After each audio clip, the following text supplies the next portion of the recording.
ibyo dukora byose byubahishe Data wo mu ijuru. Aravuga ati dore ndaza vuba nzane ingororano buri wese ayibaba mbese ibicuro byabo mu maraso ya Yesu. Aravuga ati dore ndaza vuba nzane ingororano buri wese ayibaba mbese ibicuro byabo mu maraso ya Yesu.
Ibicuro byabo mu maraso ya Yesu.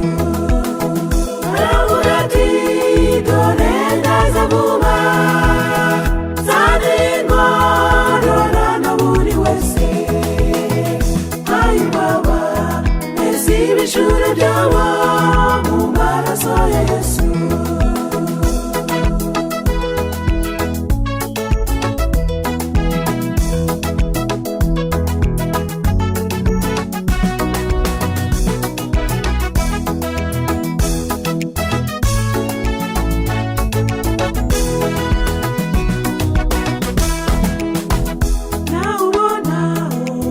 Igihe kigeze ntuterwe ubwoba n'ibyo uri kubona ahubwo barama utumira mu ijuru kuko gucungurwa kwacu dore kuratwegereye. Natwe naho kandi tuba bugufi dusabwa kumwiringira gusa kandi tumugumeho umwiringirana zakorwa n'isoni. Mugenzi komera Yesu ari hafi umura tugiye kwitahira iwacu heza twateguriwe turirimbe ko twazize umugome twihangane